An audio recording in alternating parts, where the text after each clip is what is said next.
Ticiet vai ne, bet mums izdevās atrast cilvēku, kurš ir dzimis tieši 31. decembrī. Kā ir svinēt dzimšanas dienu un sagaidīt jauno gadu, mēs tūlīt jautāsim, kam? Protams, Mikam Dukaram. Dukuram. Nu kā es? Dukuram.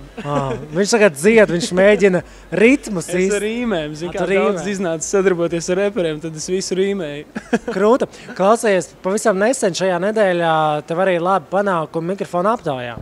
Jā, 16. vieta pavisam negaidīt īstenībā, jo dziesma ielica topa pēdējā vagonā, varētu teikt. Mēs iesniedzām, ja nemaldos, tas bija septembra beigas, varbūt pat un pāris mēnešu laikā izkonkurējām diezgan daudz, tiešām labas dziesmas, kas bija skanējušas jau būtībā visu gadu. Tā kā par to ļoti liels prieks. Tie, kas nezina, kas tā par dziesmu atgādini? Dziesma Tu mani cel, kur es veltīju savai draudzenei. Un laikam arī tas teksts nostrādāja līdz ar to patiesa dziesma, nekas netiek samalots. Bet, manuprāt, dziesmā ir ļoti laba aranži un ļoti labs remiks. Tur jāsaka paldies dīdžejam Dvīn, ar kurus arī uzsāku sadarbību tikai šogad un ielic līdz ar to tādā man vēl nebijušā amploā deju mūzikas tādā žanrā, ko es vēl nebiju līdz šim darījis. Viss kaut kas bija darīts pa gadu īstenībā, bet deju mūziku vēl nebija pārstāvējis. Redzēt, Miks ir uzposies, redzēt, melns krēkls. Kā to latviski sauc, es laiku pie sevis domā? Šmeterliņš.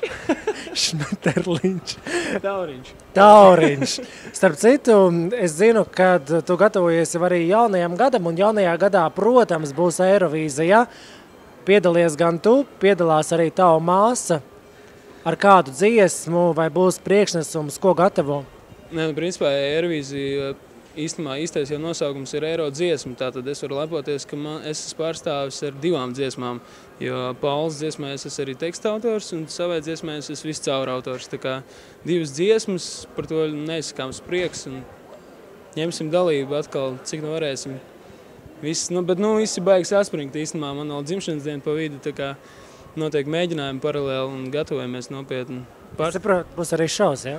Būs šovs, jā, un mēs pie tā ļoti nopietni strādājam šobrīd, un ar mani būs kopā atkal reperi NBC, ar kuriem arī uzsāk sadarbību tieši šajā gadā.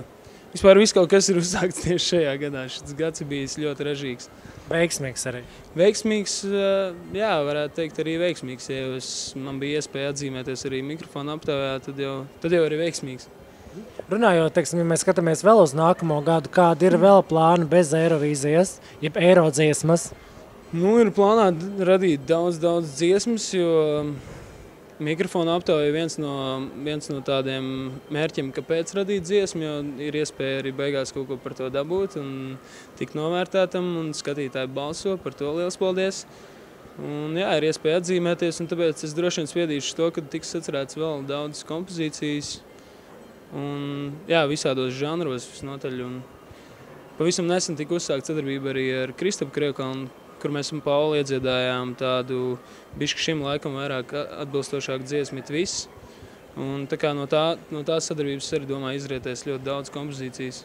Bet vēl, piemēram, atgriežoties pie tās pašas Eirovīzijas, teikšu godīgi, es noklausījos visas dziesmas tās, kuras tika izliktas internetā.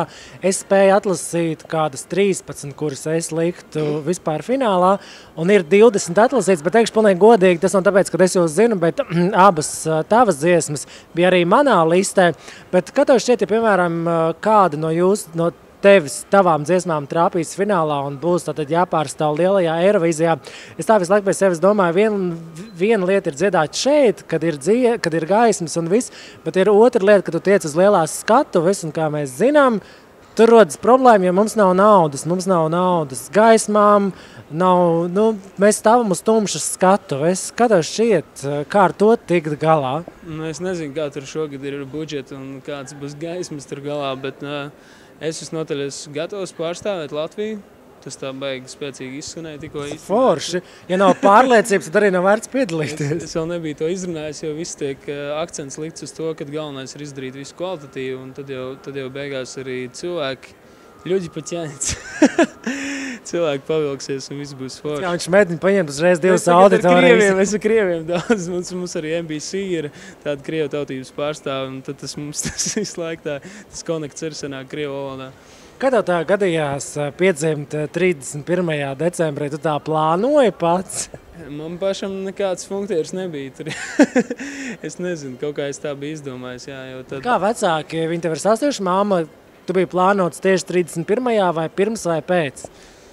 Es biju plānots laikam uz to laiku, cik es zinu no nostāstiem, bet tas nebija tā, ka tas bija baigi plānot, jo tas notika diezgan pēkšņi.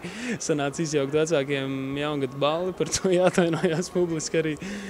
Un tā varbūt. Bet kas ir viens jaunais gads, kad beigās ir 23, nu jau lieliski gadi ar mani kopā un viss kārtībā. Nu, un, protams, kā vienmēr visiem novēlējums jaunajā gadā.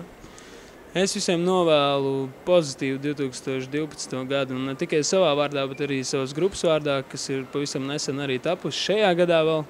Tā ir grupa Pozitīva For, un jā, es varētu viņu visu vārdā novēlēt tiešām pozitīvu un radošu un veiksmīgi, galvenais veiksmīgi, kā teica Kristaps Krevkalns, tad pats galvenais novēlējums jaunajā gadā tiešām ir veiksmi, jo tiem tur uz Titaniku bija gan nauda, gan viss viņiem bija, bet tāpat daudziem nepaveicās. Tā kā veiksmi ir tas galvenais, ko mums vajadzētu.